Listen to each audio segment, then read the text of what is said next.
Bobby Knight had been here before. In 1976, here in the Spectrum, he won his first NCAA title.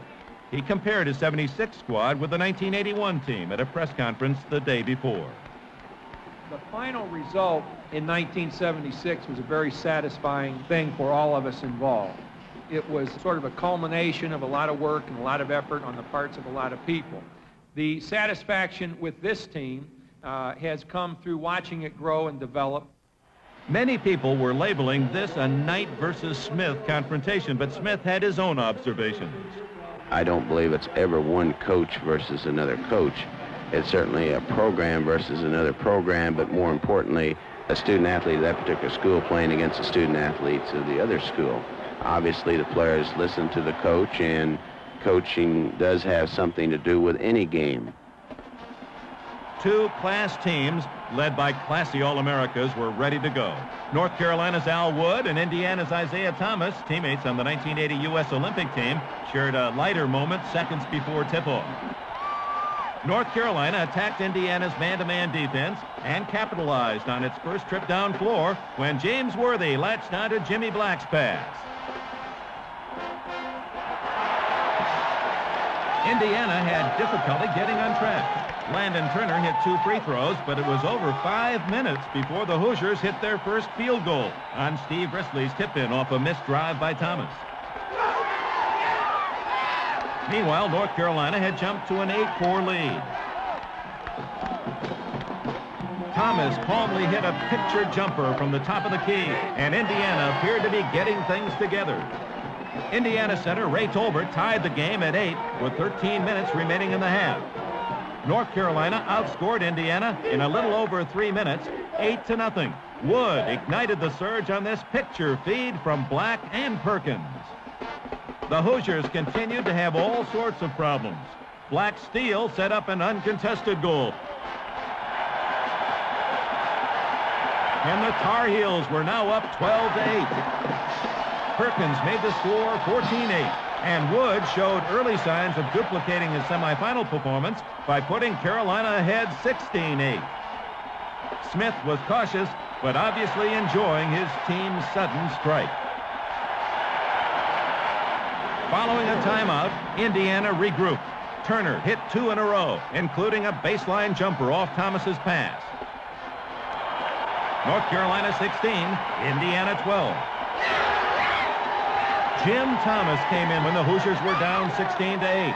Combining with his namesake Isaiah, the two found Turner moments later, and that narrowed the score to 20-18 North Carolina. With just over 5 minutes to go in the half, Jim Thomas collected the rebound.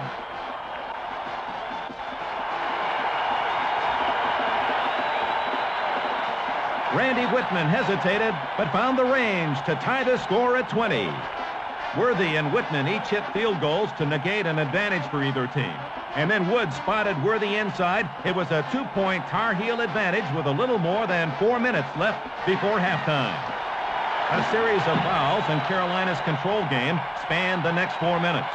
North Carolina held a 26-25 lead when the Hoosiers took advantage of Whitman's hot hand. He dropped a bomb as the buzzer sounded. Indiana, 27. North Carolina, 26. The Hoosiers' first lead of the game. Whitman scored 6 points out of Indiana's last 9. It was a key to a more comfortable halftime for the Hoosiers after their shaky start. Just as they had done in the semifinals against LSU, the Hoosiers stung quickly in the second half. Carolina controlled the tip, but Isaiah Thomas turned things around with his aggressive defensive play. And Indiana led 29-26. But the poised Tar Heels refused to be rattled. Worthy lofted a perfect feed to Perkins, narrowing the margin to 1. Smith provided the sideline support.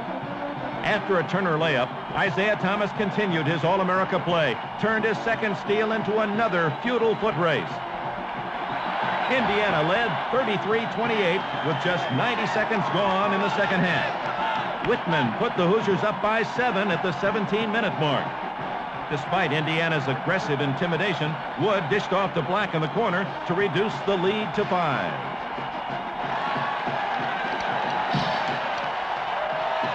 Indiana led 39-30 on Thomas's second straight basket. It was his 8th point of the Hoosiers' 12 in this second half. The Chicago native seemed to be everywhere. North Carolina needed to cool off Indiana. The Hoosiers were 6 of 7 from the floor in this half. Indiana maintained a deliberate, disciplined game. Jim Thomas spotted an opening for Turner. The Hoosiers were playing impeccably. Indiana 41, North Carolina 32. Black narrowed the margin to 7. Indiana was patiently putting on a clinic called team control, and Isaiah's mid-air antics, oh my! Carolina fans were frustrated, but had too much experience themselves with this style of play in Tar Heel country to berate the Hoosiers. With 8 minutes remaining, North Carolina was having problems with Indiana's aggressive defensive play. Perkins went up for a two-pointer, missed, but Wood followed for only his second goal of this half. Indiana 45, North Carolina 38. The closest the Tar Heels would come for the remainder of the game. Things just weren't going right for Carolina Blue.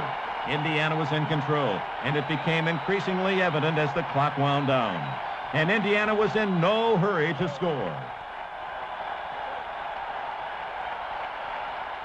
But when your team is playing textbook basketball, you can't pass up an opportunity. Right, Isaiah? Knight could sense his second national title. Make sure we've got an open shot going to the bucket.